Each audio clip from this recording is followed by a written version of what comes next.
আসসালামু আলাইকুম 3A blog family. আশা করছি সবাই অনেক ভালো আছেন, আমরাও ভালো আছি আলহামদুলিল্লাহ। 28শে জানুয়ারি শবে মেরাজের দিনের ভিডিও এটা। ছুটির দিন ছিল, অফিসিয়ালি তো ছুটি হয় না, তো স্কুল কলেজ ছুটি ছিল আর কি। আরাফার বাবা অফিসে গিয়েছেন, তো যাওয়ার আগে আমাকে বলছিলেন আজকে ছুটির দিন, আবার হচ্ছে শবে মেরাজ, একটু ভালো কিছু রান্না করো, আর তাছাড়া তুমি তো পিঠাই বানালা না এই বছর। তো প্রথম দিকে কয়েকদিন হচ্ছে পিঠা বানিয়েছিলাম, খোলা জালি, তারপরে চিতই পিঠা, আবার ভাপা পিঠাটা বানাবো বানাবো করেই এই তো শীত তো একদমই হচ্ছে শেষ হয়ে যাচ্ছে।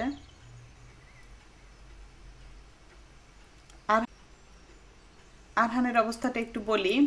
সিজন চেঞ্জের সময় আরহানের ঠান্ডা লেগে গিয়েছে, কাশি, হালকা নাক দিয়ে পাতলা সর্দি এরকম চলছে আর কি। আসলে বড় ছোট সবারই সিজন চেঞ্জের এই সময়টা ঠান্ডা লাগে, একটু সাবধানে থাকা লাগে।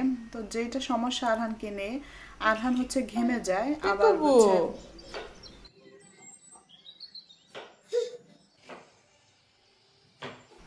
ঘেমে যায়, আর ওর আবার ঠান্ডাও লাগে, ওর অবস্থাটা আসলে বোঝা যায় না। আর এখানে একটা সমস্যা হয়েছে, এমনিতে শরীর ভালো না, সকাল থেকে হচ্ছে ঠিক মতো নাস্তাই করেনি। তারপর আমি রেকর্ড করতে নিলে সমস্যা যেটা সেটা হচ্ছে ও কেক কেক বলতে থাকে বা চকলেট কিছু একটা বলতে থাকে। যেমন এর আগের ভিডিওগুলোতে ওকে আমরা হচ্ছে কেক দিয়েছিলাম আর ভিডিও করেছিলাম। তো যখন ভিডিও এডিট করি, আমি ভয়েস ওভার করি বা ভিডিও পাবলিশ হয়ে গেলে সেটাকে হচ্ছে দেখতে আসি। তো সেই ভিডিও দেখতে নিলে ও বলতে থাকে কেক কেক এরকম আর কি। তো যখন এখন ক্যামেরা ধরি ওর সামনে, ও বলতে থাকে কেক বা ওকে কিছু দেওয়ার জন্য, আসলে খেতে পারেনি, কাশি, শানপাপড়িটাও শুকনা, গলায় বেজে গিয়েছে, তো কাশি উঠে পুরোটাই হচ্ছে মুখ থেকে পড়ে যাচ্ছে এরকম। আর তারপরে আমি হচ্ছে দিয়ে রেখে চলে এসেছি। সকাল থেকে অনেক কাজ করেছি, নাস্তা খাইয়ে নাস্তার সব কিছু গুছালাম, আবার হচ্ছে বিছানা গুছালাম, সব গুছিয়ে রেখে দুপুরে রান্নায় চলে আসলাম। তো ভিডিও আর তখন করতে পারিনি আর কি। তো দুপুরে রান্নার পাশাপাশি একটু দুধ জাল করে নিচ্ছিলাম। দুধ কেন জাল করে নিচ্ছি সেটা বলি। দুধ জাল করে নিচ্ছিলাম ওই যে পিঠার জন্য, আমি গত ভিডিওতে দেখিয়েছিলাম 1 কেজি পরিমাণ পোলাও চাল গুঁড়ো করে রেখেছি। তো সে চালটা ভাঙিয়ে নিয়ে এসে রেখেছি হচ্ছে ডিপ ফ্রিজে। তো আজকে সেটা বানাবো, কিছুটা চালের গুঁড়া বের করে নিয়েছি। আর এদিক দিয়ে পিঠা তো খেলে হবে না, আরও হচ্ছে দুপুরে রান্না তো করা লাগবে। তো দুপুরে রান্না গুছিয়ে নিচ্ছিলাম। ওখানে যেই গোস্তটা ধুচ্ছিলাম ওটা ছিল কলার গোস্ত, পাশাপাশি ওটার মধ্যে জিব্বা ছিল, আবার হচ্ছে একটু মগজ টগজও ছিল। তো ওগুলো আমি একদিন আমার ভিডিওতে দেখিয়েছিলাম। এদিকে আরহান বিরক্ত করছে, একটু পরপর ওকে কিছু দেওয়ার ট্রাই করছিলাম, দেখি তো একটু খায় নাকি। হাই পাই দিয়ে যাও। হাই পাই। খায় না তো কিছুই, সকাল থেকে একবার কলা একবার খেজুর এটা সেটা দিয়ে যাচ্ছিলাম আর কি। তো দেখি কিছু একটা মুখে দেয় কিনা। আর এই যে সেই গোস্তটা দেখাচ্ছিলাম, এটা আসলে কল্লার গোস্ত, মানে এটাতে সেরকম একটা সলিড পিসটা খুব কম, 2-1 পিস আছে মনে হয়। তো এটা খেতে নিলে যেটা সমস্যা, আমাদের খুব পছন্দ, আমরা জাল করে করে খাই। এই যে এতগুলো গোস্ত তার একদিনে খাই নাই, একটু একটু করে জাল করে রুটি পরোটা চালের গুঁড়া রুটি দিয়ে খেয়েছি। কিন্তু আমাদের আবরারে এইসব জিনিস একদমই খেতে পারে না, এটা থেকে অনেকটাই তেল বের হয়ে গিয়েছে, তো তেলাক্ত জিনিসও একবারেই খায় না। সলিড 2-1টা পিস থাকলে ওকে খুঁজে দেই আর কি। আর এখানে যে সেই পোলাও চালের গুঁড়াটা ডিপ ফ্রিজ থেকে বের করে রেখেছিলাম একদম সকালে ফজরের নামাজ পড়ে। এতক্ষণে হচ্ছে চালের গুঁড়াটা হয়ে গেছে, মানে ফ্রিজের ঠান্ডাটা ছেড়ে গিয়েছে। তো আমি দুধ জাল করে দুধ ঠান্ডা করে দুধ দিয়ে মাখিয়ে তারপর রেখে দিয়েছি। আর একটু দুধে একটু হচ্ছে জাফরান ভিজিয়ে রেখেছি আর কি। আসলে একটু শখ বেশি, যেন তেন পিঠা বানাতে পারি না, যেন তেন পিঠা বানালে আমার ঘরে কেউ খায়ও না, এই আর কি অবস্থা। শাহি পাপা পিঠা যেটা, সেটারই প্রস্তুতি চলছিল। আর এই গোস্তটা একটা শীষ দিয়েছি মাত্র, কারণ এটা নরম হয়ে যায় খুব দ্রুত আর তেল ছাড়তে থাকে আর কি। তারপর শেষ হয়ে গিয়েছে রান্না, একদম 2-1টা কাঁচামরিচ দিয়ে শেষ করে ফেলেছি।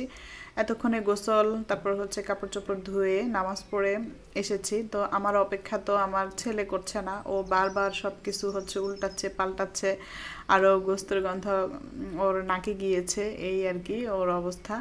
ও সবসময় এমনটাই করে, যেদিন গরুর গোস্ত রান্না করা হয় ও খিদায় অস্থির হয়ে যায়, ওর নাকে গ্রান যায়, কিন্তু খেতে পারে না ওইরকম। সলিড পিস দেখে 2-1টা দিয়েছি।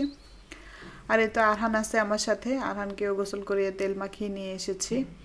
এটা হচ্ছে দুপুরের পরের কথা। আসর নামাজের আজান দিয়ে দিয়েছে, এখন উঠবো, নামাজ পড়বো। আরহানের জন্য হালকা করে একটু ফ্যান দিয়ে রাখা লাগে, ঘেমে যায়, যে দেখতে পাচ্ছি প্রচুর ঘেমে যায়। সিজন চেঞ্জের এই সময়টা এমনই হয়, একবার হচ্ছে শীত আসতেও এমন হয়, আবার শীত যাওয়ার সময় এমন হয়। আর যখন ভারী শীত পড়ে তখন আর বোঝা যায় না ভারী শীত আর কই। এবার তো শীতই পড়লো না, আমার কাছে তো মনে হচ্ছে শীত চলে গিয়েছে, কিন্তু শীতই পড়লো না। আর আমার বারান্দাটায় আসলে আমার একদমই হচ্ছে মনে হয়ে যাচ্ছে যে বসন্ত চলে এসেছে। বসন্ত বোঝা যায় আমার বারান্দায় আসলে, এত সুন্দর একটা বাতাস আসে, আর সেই সাথে এই গোলাপগুলো জানান দেয় যে বসন্ত এসে গিয়েছে।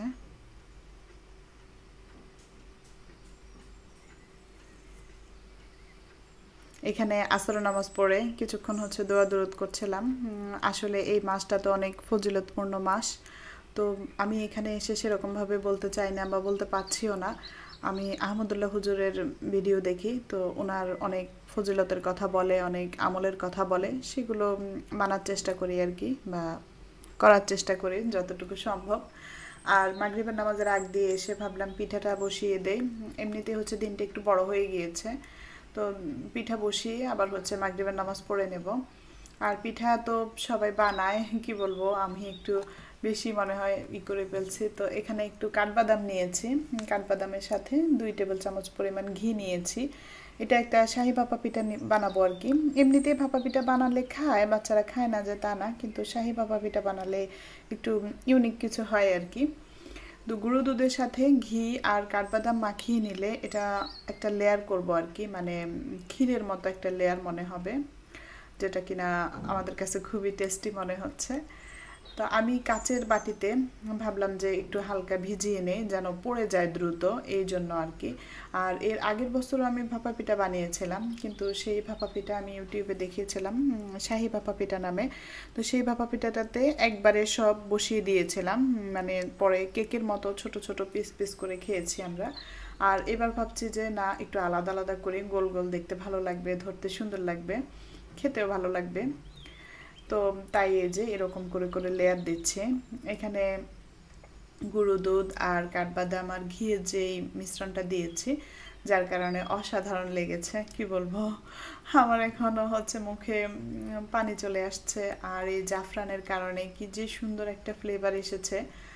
যখন পিঠাটা বসিয়েছিলাম সারা ঘর জুড়ে মনে হচ্ছে শাহি ফিরনি বা শাহি বিরিয়ানি এই টাইপের কিছু একটা বানাচ্ছি, খুবই সুঘ্রাণ, একদম মম করছিল। তো এই যে পিঠা দেওয়ার নমুনা, প্রথম দিকটাতে আমি 1-2টা পিঠা এরকম করে করে বসিয়ে দিয়েছিলাম, আর 3-4টা বাটি শোকেস থেকে বের করে নিয়েছি যাতে পিঠাগুলো সাজিয়ে নিতে পারি। পরে দেখলাম যে না, হচ্ছে না, একটা একটা করে ছাড়াতে হচ্ছে। তারপরে এই নেটটাকে আমি 4টা টুকরায় কেটে ফেলেছি, কেটে ছোট ছোট করে এক একটা করে করে এক একটাতে মুচড়িয়ে তারপর হচ্ছে পেঁচিয়ে পেঁচিয়ে দিয়েছি আর কি। তো সেটা আর রেকর্ডে আসেনি। তারপরে এই যে প্যাঁচের থেকে খুলতে একটু ঠান্ডা হলে খোলা যায় সুন্দরভাবে, মানে ঠান্ডা হওয়া পর্যন্ত অপেক্ষা করতে হবে। তারপর এই তো মাশাল্লাহ এত সুন্দর পিঠা হয়েছে, মাশাল্লাহ মাশাল্লাহ। আমার এর আগের প্রথম 2-1টা পিঠা একটু কেমন জানে ফেটে গিয়েছে বা ভেতর থেকে বের হয়ে এসেছে, এছাড়া আর কোনো সমস্যা হয়নি, খুব সুন্দরভাবে হচ্ছে পিঠাটা হয়েছে। তারপর ফেটে গেলে কি হবে, ভেতর থেকে তো মজা আছে, মজার জিনিস দিয়েছি, মজা তো লাগবেই। আমি আরেকটা পিঠা আপনাদেরকে খুলে দেখাচ্ছি। খুলতে নিলে একটু সাবধানে খুলতে হয়, গরমটা ছেড়ে গেলে আস্তে আস্তে খুলে যায়। আর আমি যে বেশি তাড়াহুড়ো করছি তাই আমার মনে হচ্ছে ফেটে গিয়েছে। তো যাই হোক, মাশাল্লাহ অনেক মজা হয়েছে, ফাটা হোক ফুটা হোক যাই হোক, আমি নিজে বানিয়েছি, নিজেরা খাচ্ছি, অনেক মজা লাগছিল আর কি। তো ভাপা পিঠাটা খেতে নিলে যত মজা করে বানাই না কেন একটু হচ্ছে গলায় বেজে যায়, মানে শুকনা শুকনা লাগে। তারপর আমি এখানে দুধ দিয়ে মাখিয়েছি, পানি দিয়ে খেতে হয় আর কি। আরাফার বাবাকে ভাবছিলাম উনি আসতে দেরি হবে, হটপটে রেখে দিয়েছি, না দেখলাম যে আরাফার বাবা চলে এসেছে। বলছিল পিঠা নাকি, তো একটু চামচ দাও, এরকম করে বলছিলেন আর কি। তো চামচ দিয়ে খাচ্ছিলেন। দেখি আরাফার বাবা কেমন রিভিউ দেয়, রিভিউটা শুনে নেই।